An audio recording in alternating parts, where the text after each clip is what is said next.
Supreme court ने जब से एनआईओएस के पक्ष में फैसला सुनाया है तब से तमाम सवाल उठ रहे हैं एनआईओएस के डिग्री को लेकर के। हालांकि सवाल तो पहले भी उठ रहे हैं इसके डिग्री को लेकर के, और उसके बाद से ये मैटर जब से सुप्रीम कोर्ट में गया तो सुप्रीम कोर्ट ने ही अपने फैसले को बदल करके एनआईओएस के पक्ष में इस बार फैसला सुनाया। लेकिन ये बात बहुत कुछ लोगों को हजम नहीं हो रही है कि सुप्रीम कोर्ट ने एनआईओएस के पक्ष में फैसला क्यों सुना दिया। फिलहाल सुप्रीम कोर्ट ने एक ऑर्डर जारी किया टीआरई 3 को लेकर के। क्या है ये मामला, क्या सुप्रीम कोर्ट ने इसके ऊपर स्टे लगाया, क्या है, ये सब चीज़ें हम लोग डिटेल में जानेंगे। देखिए, सुप्रीम कोर्ट के जो भी ऑर्डर जारी किए जाते हैं वो इंग्लिश में किए जाते हैं, और यही रीज़न है कि बहुत से ऐसे स्टूडेंट हैं जो बढ़िया तरह से इस जजमेंट को, इस ऑर्डर को पढ़ नहीं पाते हैं, और बहुत से जाकर के उनको वीडियो वगैरह स्क्रॉल करके देखना पड़ता है और फिर भी वो चीज़ें बढ़िया तरह से समझ नहीं पाते हैं। तो इस बार मैंने इसको पूरी हिंदी में ट्रांसलेट कर दिया है। कोई अगर आपको ना भी समझाए तभी भी इस जजमेंट को, इस ऑर्डर को आप देख करके आसानी से आप समझ सकते हैं, आपको कहीं पर भी जाने की ज़रूरत नहीं है। तो ये देख सकते हैं, ये सुप्रीम कोर्ट की जो ऑर्डर है जो कल के डेट में जारी किया गया था। तो जो है पेटिशनर है, ये रिस्पोंडेंट है, आप यहाँ पर देख सकते हैं। और यहाँ फर्स्ट में लिखा हुआ है, here mister Gopal Shankar Narayan learn senior council appearing for the applicant. और एप्लीकेंट की तरफ से ये जो है वकालत कर रहे थे। अब उन्होंने क्या क्या चीज़ें कहा हुआ है, पहले ये चीज़ें आप देख लीजिए कि the council submit that the applicants are those who have obtained 18 months duration DLED, it means diploma in elementary education from the National Institution of the Open Schooling, meet NIOS की यहाँ पर बात की जा रही है, राइट ना, through the open distance learning. तो जितने भी बच्चे NIOS से DLED किए हुए थे ये ओपन मोड से किए हुए थे, डिस्टेंस मोड था, राइट।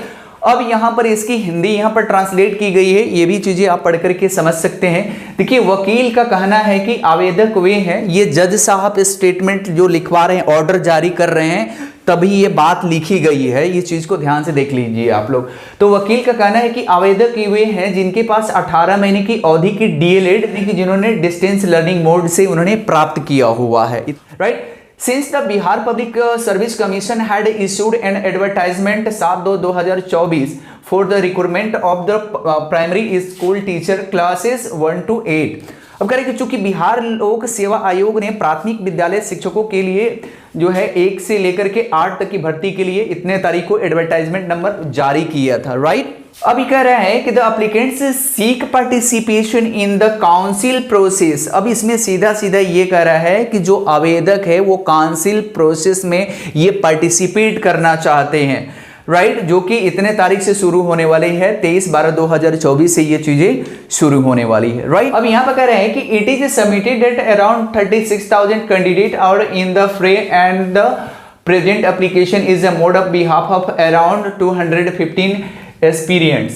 अब कह रहे हैं कि यह बताया गया है कि लगभग 36,000 उम्मीदवार जो है इस काउंसलिंग में पार्टिसिपेट कर रहे हैं। 36,000 जो स्टूडेंट हैं, काउंसलिंग उन लोगों को कराना है, राइट। और जिसमें वर्तमान जो आवेदक है 215 उम्मीदवार हैं जो इसमें पार्टिसिपेट करके ये भी काउंसलिंग कराना चाह रहे हैं, राइट। पैरा 3 देखिए, MS मनीषा टी करिया learn senior council appears for the NCTE and Mr. Arun Kumar learn council appear for the NIOS। और ये जो मनीषा करिया हैं और ये अरुण कुमार हैं, ये मनीषा कौन है, तो मनीषा जो है NCT की तरफ से वरिष्ठ वकील यहाँ पर रखी गई थी, और दूसरा अरुण कुमार जो है ये आपका NIOS की तरफ से वरिष्ठ वकील रखे गए थे वहाँ पर सुप्रीम कोर्ट में। They both are supporting the applicants. और वो जो दोनों लोग हैं, ये मनीषा और अरुण कुमार, ये दोनों लोग जो है उस एप्लीकेंट को सपोर्ट कर रहे हैं, समर्थन दे रहे हैं, right. MS Kariya also submits that the open distance learning diploma granted by the NIS is recognized by the NCET।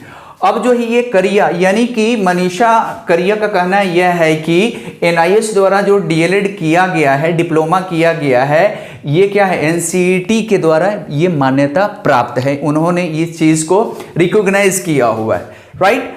अब पैरा देखिए 4 में देखिए कि the clarification order passed by the court 10/12/2024। अब इसको किस आधार पर किया गया है, अब जो 10 तारीख के डेट में जो कोर्ट के द्वारा इसको क्लैरिफिकेशन किया गया था उसी के आधार पर इसमें किया गया है। क्या दिया गया था, अब ध्यान से देंगे आप। ठीक ना। From the national institute of open schooling NIOS is the review petition read as under. अब इसको आप पढ़िए, जो 10 तारीख के डेट में जो कोर्ट द्वारा सुनवाई हुआ था, ये बातें उसमें मेंशन की गई थी, राइट।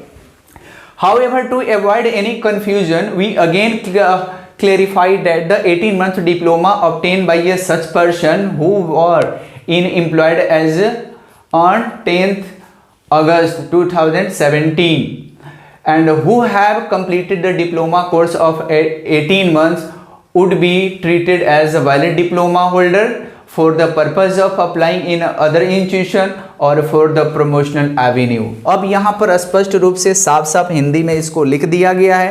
लिखा यह गया है कि हालांकि किसी भी भ्रम से बचने के लिए हम फिर से यह स्पष्ट करते हैं कि ऐसे व्यक्तियों द्वारा प्राप्त 18 महीने का डिप्लोमा जो 10/8/2017 को रोजगार में थे और जिन्होंने 18 महीने का डिप्लोमा कोर्स पूरा कर लिया है को इस उद्देश्य के लिए वैध डिग्री धारक माना जाएगा।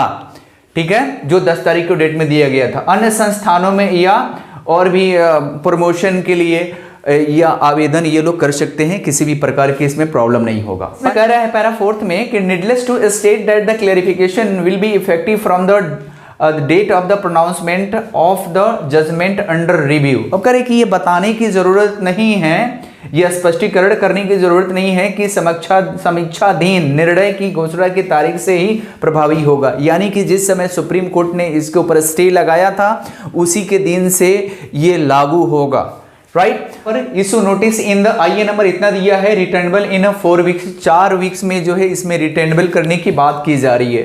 यहाँ क्या कह रहे हैं कि in the interim we deem to appropriate to allow the participation of the applicants in the counseling process being the conducted by the Bihar Public Service Commission। अब इसमें कह रहा है कि हम बिहार लोक सेवा आयोग द्वारा आयोजित की जा रही है काउंसलिंग प्रक्रिया में जो भी आवेदक थे, जो भी पार्टिसिपेंट थे, उसमें भागीदारी देने की अनुमति प्रदान करते हैं। ठीक है ना, कि द कोर्ट ऑफ, और इसमें क्या की जा रही है, the court of the counselling process so far as the applicants are concerned be kept confidential, this is a mode the subject of the further order to be passed in this application. और जहां तक आवेदकों का सवाल है, counselling प्रक्रिया को गोपनीय रखा जाएगा, इसे इस आवेदन में पारित किए जाने वाले अगले आदेशों की अधीन बनाया जाएगा। इट मीन्स, इसका मतलब यह है कि ये किस प्रोसेस के थ्रू 215 लोगों को रखा गया है, इसे कॉन्फिडेंशियल रखा गया है। और बाकी जो स्टे लगने वाली बात है तो स्टे नहीं किया गया है और Tier 3 स्टे नहीं होगा। जो 215 जो स्टूडेंट हैं सिर्फ उसमें उनको पार्टिसिपेट करने की, काउंसलिंग करने की सिर्फ उसमें बात की गई है। तो बस आज के लिए इतना ही। Thanks for watching.